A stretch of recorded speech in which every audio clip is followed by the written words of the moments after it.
So yun po guys, ayan, magandang araw po ulit sa lahat. So another topic po yung pag-uusapan po natin sa video po na ito. Ito po ay mula sa naging live ni Chris na Sunday po ng umaga. Bago po sila nagpa-check up kasi I believe hapon mo yata sila nagpa-check up or tanghali po. Then pagka morning po nung Sunday is nag-live nga po si Chris na. At nakakatuwa po yung napansin po natin doon, di ba? Kasi nung una is medyo nag-alala din po ako nung humigop nga po si Chris na sa kanyang tasa. Kasi sabi ko, nako po, nagkape na naman. Pero nung nga po, natapos nga po siyang humigop is pumuti naman po ang kanyang mga labi. So ibig sabihin is hindi pala yung kape. At sabi nga po niya, nagatas daw po yun, umiiwas na po muna siya sa pagkakape. So maganda po yung ginawa ni Chris na kasi alam po natin kung ano po yung epekto ng kape sa katawan, especially yung caffeine kasi. So yun po yung reason kung bakit nagkakaroon ng insomnia ang isang tao. Then sa kalagayan ni Chris na medyo sumasakit ang tiyan niya, so possible na may kumbaga umaatake yung ulcer po niya. So bawal po yung kape sa ulcer kasi masyadong acidic po yung kape. Although yung gatas naman is ano po siya, acidic din po siya. Bawal din po siya sa may ulcer, pero mas okay na po yung gatas kumpara po sa kape. Kasi grabe po yung epekto po talaga ng kape sa katawan. Kaya nakakatuwa lamang po kasi yun nga, sumusunod po si Chris na sa mga payo po natin na iwasan na muna niya ang pagkakape, ganito ganyan. At talagang sinunod po niya ito para sa kanyang kalusugan po talaga. And hoping na magtuloy-tuloy po sana ito, yung unti-unti niyang maiwasan hanggang sa matigil po niya ang pagkakape po niya. Siguro okay lang po yung pagkakape, at least mga sa isang araw, isang beses siguro, morning lang or ganon.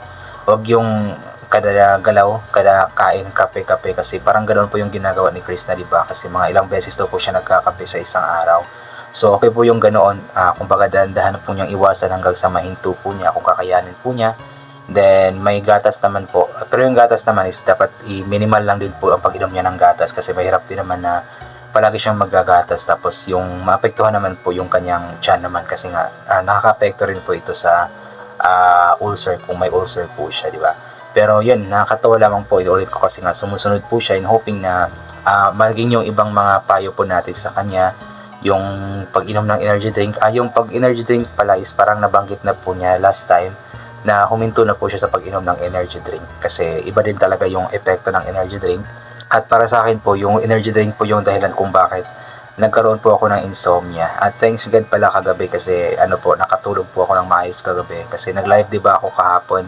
Sabi ko na mga ilang araw na pong akong walang maayos na tulog. So yung mga advices doon sa akin na uminom daw po ng gatas, lagyan ng turmeric powder, chili pepper, black pepper powder, then ano pa ba yun, cinnamon powder. So ginawa ko po yun kagabi at thanks God nakatulog po ako at maraming salamat po sa mga nagpayo sa akin. Although hindi ako nakatulog agad kasi nga first time pa naman eh. So humiga po ako ng 11. Uminom po ako ng mga 10:45 ng gatas na may halo nga po na ganoon, tapos mga 11 humiga ako. Then parang nakatulog po yata ako sa mga 11:30 or 12 na siguro. Then nagising po ako ng mga 8, nakatulog ulit, then nagising ng 9:30 AM. So di ba medyo maganda po yung naging tulog ko po dahil nga po sa mga advices mo nila na iyon. So sana is marinig or mapanood din po ni Chris na ito at masunod po niya yung payo po ng mga titas, mga lolas po sa akin, yung gatas lagyan ng turmeric powder, paminta powder, tsaka cinnamon powder. Baka makatulong kay Chris na para makatulog po siya kasi nakaka-relax po siya ng isip. At gusto kong kumbaga gawin po yun palagi every night bago matulog para maging maayos po ang tulog. And yun, at yung mga iba pang mga payo kay Chris na sana sundin din po niya para sa ikakabuti po niya kasi yung mga pinapayo naman natin sa kanya is para sa kalusugan din po niya, hindi para sa ikakasama kundi para sa kabutihan po niya, di ba?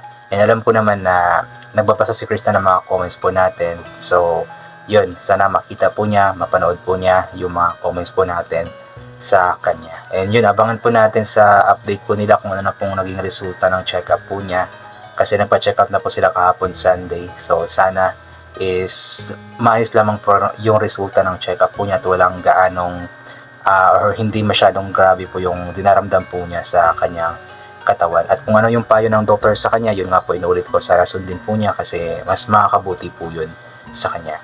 So ito, babasahin po natin yung ilan po sa mga komento. Mula kay Marivic Jansen, Thank you, nag-live ka na. Na-miss ka namin. Get well soon, my dear. Okay lang kung wala ka muna pasamantala vlog. Basta importante, palakas ka muna. Always love you, girl. Yun po yung dapat gawin ni Chris na ngayon. So, wag na muna niyang isipin yung pag-vlog. Wag na muna niyang isipin na wala siyang upload, ganito, ganyan. Ang isipin muna niya is gumaling po siya. Magpahinga muna siya. Yun po yung dapat isipin po niya. Wag muna niyang i-stress ang kanyang sarili sa ganito, ganyan. Hindi ako makapag-vlog. Wala akong sasahurin. So, darating din naman yon kapag gumaling na siya is mas makakapag-vlog po siya, mas marami siyang ma-upload, mas marami siyang magagawa kapag gumaling na po siya. So sa ngayon is isipin na muna niya kung paano niya alagaan ang kanyang sarili, paano niya pagalingin ang kanyang sarili. Marlene Ganancial, ayan. Good morning, Day Chris. Need mo talaga magpa-check up. Huwag pabayaan ang sarili. Mataas siguro yung acid mo. Huwag mo nang uminom ng coffee at bawal din ng soft drink. Pag ang acid ay nag-trigger sa misikip ang heart mo, ang tawag dyan ay heartburn.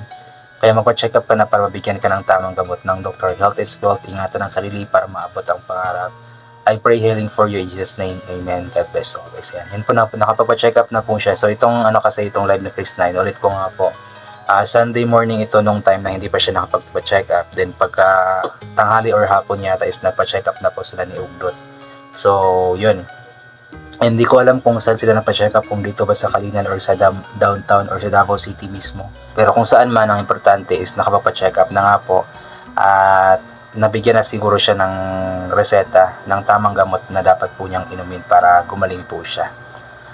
Chita Pascual, pagaling ka Chris, na praying for your quick and complete healing. Pray lang palagi. Get well soon at pray lang palagi. Pag may time, magpahinga din. Watching from Maryland, USA. Yun po yung po talaga kailangan gawin ni Chris na magbigay siya ng gumawa siya ng schedule sa kanyang sarili siguro na siguro ganitong mga araw mag-vlog siya, then ganitong araw magpapahinga siya, di ba? Para at least mabigyan po ng time ang kanyang sarili na makapagpahinga at makarecover.